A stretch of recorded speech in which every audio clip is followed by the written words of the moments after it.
Hello guys, कैसे हो? तो चलिए शुरू करते हैं। जैसा कि अपन ने लास्ट एपिसोड में देखा था, सीनियर सिस्टर यू को पता चल जाता है कि वो बॉडी टेम्परिंग के 9th लेवल पे है। फिर वो दोनों डिसाइपल पूरी तरह से हैरान हो जाते हैं और कह रहे होते हैं आखिर ये पॉसिबल भी कैसे है। तुम सिर्फ बॉडी टेम्परिंग के रिलम पे हो और तुम इतनी अंदर तक कैसे आ चुके हो। और फिर बाइमो कहता है, बाय द वे सीनियर, आपकी कल्टिवेशन कैसी चल रही है? मुझे उम्मीद है कि आप कल्टिवेशन में बहुत ज़्यादा अच्छा कर रही होगी। और वैसे भी आप दोनों डिसाइपल उस बोर्ड के ऊपर क्या कर रहे हो? क्या आप भी सीनियर सिस्टर के साथ जाके प्रैक्टिस नहीं करोगे? बाइमो की ऐसी बातें सुन के उन दोनों को बहुत गुस्सा आ जाता है। वह गुस्से में बाइमो को एक एक पॉइंट दे देते हैं और कह रहे होते हैं, क्या सच में सीनियर सिस्टर यू के साथ कल्टीवेशन करना इतना भी ज़्यादा आसान है? हर कोई उनके साथ कल्टीवेशन करने के लिए लायक नहीं है। फिर सीनियर सिस्टर यू ही कहती है, एक मिनट रुको, आखिर तुम मुझे सीनियर सिस्टर क्यों कह रहे हो? तुम मेरे को सीनियर सिस्टर बोलने के भी लायक नहीं, तुम बस एक कचरे हो कचरे। उनमें से एक डिसाइपल बाइमो के बारे में कह रहा होता है, ऐसा लगता है कि सीनियर सिस्टर यू इस लड़के को बहुत ही ज़्यादा हेट करती है। फिर उसका साथी कहता है, तुम इसे ध्यान से देखो, ये वही लड़का बाइमो है जिसने पगोड़ा के 9th फ्लोर को लाइट अप किया था। फिर उसका साथी कहता है, अच्छा ये वही है, लेकिन ये होली चाइल्ड क्यों नहीं बना? ऐसा लगता है कि इसने पगोड़ा को चीटिंग से लाइट किया होगा, इसलिए अभी तक ये होली चाइल्ड नहीं बना। सच में ये कितना ज़्यादा यूजलेस लड़का है। और फिर बाइमो उनके बारे में अपने मन में सोच रहा होता है, ये बस एक बेवकूफ़ लोगों का ग्रुप है, मुझे इनसे क्या, मुझे तो बस अपने पॉइंट अर्न करने से मतलब है। फिर बाइमो वहाँ से जाने लगता है और सीनियर सिस्टर यू बाइमो को जाते हुए देख के अपने मन में सोचने लगती है, इसकी कल्टीवेशन लेवल सिर्फ बॉडी टेम्परिंग के 9th लेवल पर है, बट ये इतनी आसानी से कैसे यहाँ पे खड़ा है? सच में मुझे बहुत ही ज़्यादा गुस्सा आ रहा है। और वह बाइमो को गुस्से में एक पॉइंट दे देती है। फिर हमें बाइमो को दिखाया जाता है, बाइमो किसी दूसरी जगह पे आ जाता है। वो कह रहा होता है, तो अब मेरे पास इतने तो पॉइंट हो चुके हैं कि मैं आसानी से कल्टीवेशन कर सकता हूँ। और वह कहता है, सिस्टम पॉइंट को यूज़ करो और मेरा ब्रेक थ्रू करवा। बट वहाँ पे वो ब्रेक थ्रू नहीं कर पाता है। वो कहता है, मैंने 2 पॉइंट को यूज़ किया बट फिर भी मैं ब्रेक थ्रू नहीं कर पा रहा। ऐसा लगता है मुझे और भी ज़्यादा पॉइंट को यूज़ करना पड़ेगा। सच में एक्सट्रीम स्टेज पे ब्रेक थ्रू करना बहुत ही ज़्यादा मुश्किल है।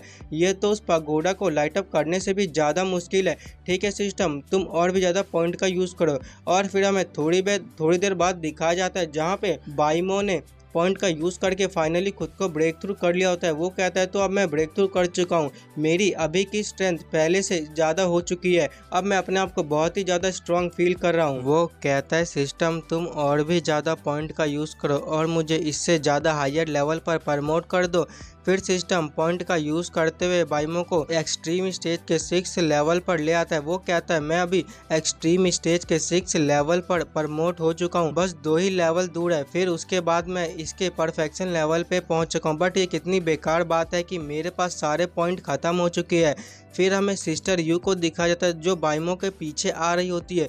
उसको देख के ऐसा लग रहा होता है कि उसके अपनी लिमिट पे पहुंच चुकी है, वह अब और भी आगे देर तक नहीं जा पाएगी। बाइमो को देख के वो कहते हैं, तो ये लड़का यहाँ पे रुक चुका है। इसको देख के ऐसा लगता है कि ये और आगे नहीं जाने वाला होता है, पता नहीं क्यों। बट सिस्टर यू को बाइमो के ऊपर बहुत ज़्यादा गुस्सा आ जाता है। वह गुस्से में बाइमो को 1-2 पॉइंट दिए जा रही होते हैं। बाइमो को सिस्टम की तरफ से लगातार नोटिफिकेशन आए जा रहे होते हैं। फिर बाइमो सीनियर सिस्टर यू की ओर देखता है और उससे कह रहा होता है, सिस्टर यू, मुझे नहीं लगता आपको और भी ज़्यादा आगे जाना चाहिए, आपको देख के ऐसा लग रहा है कि आप अपनी लिमिट पे आ चुके हो, आप यहीं पे रुक जाओ। और फिर बाइमो कहता है, सिस्टम तुम पॉइंट का यूज़ करो और मेरा ब्रेक थ्रू करवाओ। फिर बाइमो वहाँ पे 7th लेवल पे प्रमोट हो जाता है। वह बहुत खुश हो जाता है। सीनियर सिस्टर यू उसको देख के हैरान हो जाती है और कह रही होती है, क्या आखिर ये इतनी आसानी से 7th लेवल पे कैसे चला गया?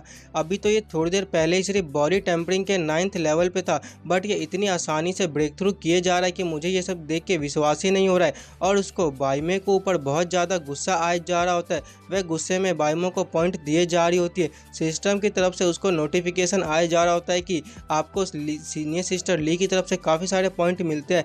फिर बाइमो उसको कहता है, सीनियर सिस्टर यूई, आपका बहुत बहुत शुक्रिया मेरी इतनी हेल्प करने के लिए। आज आपकी मैं हेल्प की वजह से ज़रूर इसके परफेक्शन लेवल पे पहुंच जाऊंगा।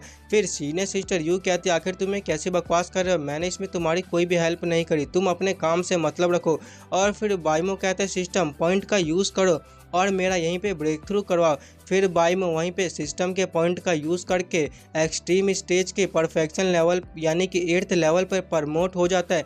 उसके पीछे उस सर के ऊपर दिखाया जाता है जहाँ पे एक बहुत बड़ा सा रॉक माउंटेन अपीयर हो जाता है। सीनियर सिस्टर यू उस रॉक माउंटेन को देखकर कह रही होती है, ये तो रॉक विजन है, तो तुम फाइनली इसके परफेक्शन लेवल पे पहुंच चुके हो।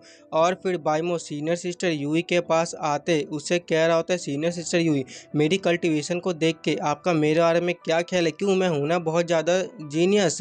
उसकी ये सब बातें सुन के उसको तो बहुत ज़्यादा गुस्सा आ रहा था, वह बाइमो से कुछ नहीं बोल रही होती है। और फिर बाइमो कहता है, मेरी अभी की कल्टीवेशन आपसे ज़्यादा है, मैं आपको एडवाइस दूंगा कि आप अपनी कल्टीवेशन को और भी ज़्यादा तेज़ी से कीजिए, नहीं तो मैं आपसे बहुत ही जल्दी आगे निकल जाऊंगा। और फिर बाइमो ये सब बातें बोल के वहाँ से जाने लगता है। सीनियर सिस्टर यूई बाइमो को कह रही होती है, बाइमो तुम इंतजार करो, एक दिन जरूर आएगा जब मैं तुमसे ज़्यादा स्ट्रांग हो जाऊंगी और फिर उसके बाद तुम मुझसे माफ़ी की भीख मांगोगे, तुम बस ये बात हमेशा याद रखना। और फिर बाइमो वहाँ से चला जाता है। फिर सीन शिफ्ट होता है वांग टैंग की ओर। वांग टैंग कह रहा होता है, मैं अभी बॉडी एक्सट्रीम स्टेज के 5th लेवल पे पहुँच चुका हूँ, मुझे पूरी तरह यकीन है कि पूरे सेक्टर में ऐसा कोई भी पर्सन नहीं होगा जो मेरे जितना टैलेंटेड होगा, मैं सबसे ज़्यादा ऑसम हूँ, मेरे जैसा टैलेंटेड पर्सन यहाँ पे कोई हो भी नहीं सकता है।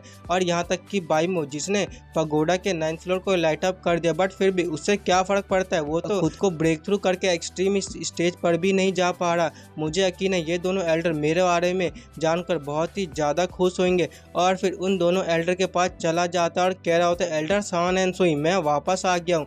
और हमें वांग टैंग के पीछे दिखाया जाता है, बाइमो भी उसी के पीछे खड़ा होता है। अभी वांग टैंग को पता नहीं चला होता है कि बाइमो उसके पीछे है और वांग टैंग अपने मन में सोचने लगता है, आखिर इन दोनों एल्डर को हुआ क्या है, ये इतने ज़्यादा शांत क्यों है, कहीं ऐसा तो नहीं ये मेरी कल्टीवेशन को देख के इतने ज़्यादा सरप्राइज हो चुके हैं कि ये कुछ बोल भी नहीं पा रहे हैं। और फिर वो दोनों एल्डर कहते हैं, क्या ये सच है, हम जो अपनी आंखों से देख रहे हैं हमें तो इस चीज़ पे विश्वास ही नहीं हो रहा। वांग टैंग कहता है, हाँ एल्डर आप जो देख रहे हैं वो पूरी तरह से सच है। वो दोनों एल्डर कहते हैं, बाइमो हमें बताओ क्या ये सच है, क्या तुम सच में उस लेवल पे प्रमोट हो चुके हो। बाइमो का नाम सुन के वांग टैंग तो पूरी तरह से हैरान हो जाता है। जैसे वो पीछे देखता है उसके पीछे बाइमो खड़ा होता है। बाइमो कहता है, हाँ एल्डर आप बिल्कुल सही कह रहे हो, मैं एक्सट्रीम स्टेज के परफेक्शन लेवल पे आ चुका हूँ। और फिर वो दोनों एल्डर आपस में कह रहे होते हैं, सच में ये कितनी ज़्यादा अनविश्वसनीय है, जब तुम इसके अंदर गए थे तब तुम्हारी कल्टीवेशन लेवल बॉडी टेम्परिंग के 3rd लेवल पे थी, अब तुम्हारी कल्टीवेशन लेवल एक्सट्रीम स्टेज के परफेक्शन लेवल है।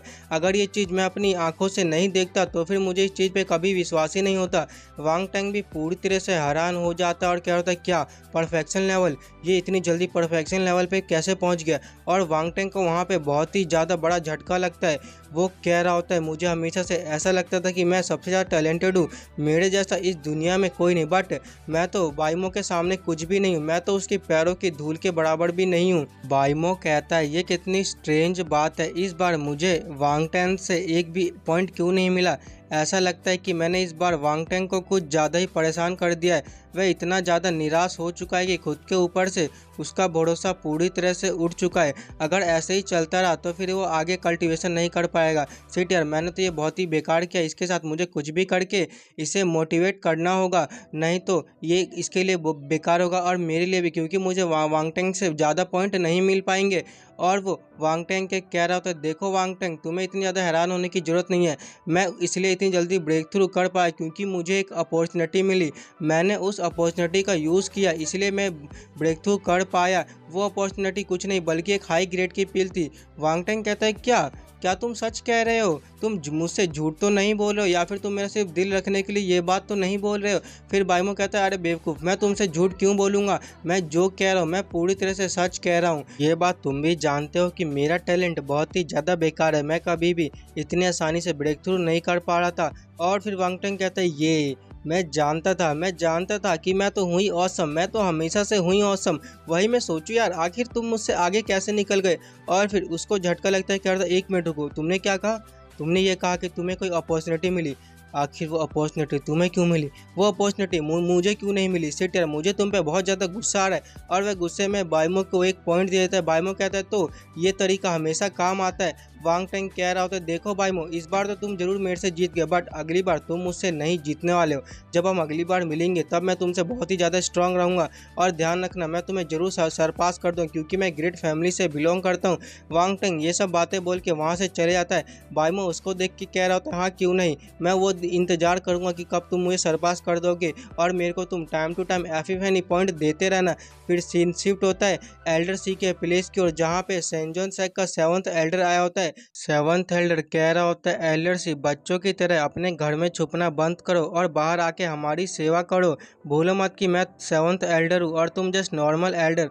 फिर उसका डिसाइपल कह रहा है, हाँ मास्टर, मुझे भी ऐसा ही लगता है कि एल्डर सी आपसे डर चुके हैं, इसीलिए वह बाहर नहीं आ रहा। सच में एल्डर सी तो बहुत ही ज़्यादा यूजलेस है। फिर उसके दो डिसाइपल आपस में बात कर रहे होते हैं। एल्डर सी के जनरेशन के एक एल्डर किन थे, वह अभी एंसेस्टर बन चुके हैं, जबकि एल्डर सी वह सिर्फ अभी ऑर्डिनरी एल्डर है। इससे तो जाहिर सी बात है कि एल्डर सी बहुत ही ज़्यादा बेकार आदमी है। और उसका दूसरा डिसाइपल कह रहा था, हाँ एल्डर सी, अगर आप बाहर नहीं आना चाहते, कम से कम आप अपने डिसाइपल को तो बाहर भेज ही सकते हो, हम उससे जाके बात कर लेंगे। और वहाँ पे एल्डर सी आ जाता है। वो कह रहा होता है, आखिर किसने कहा मैं तुमसे डरता हूँ, तुम्हारी हिम्मत कैसे हुई मुझसे ऐसी बातें करने की।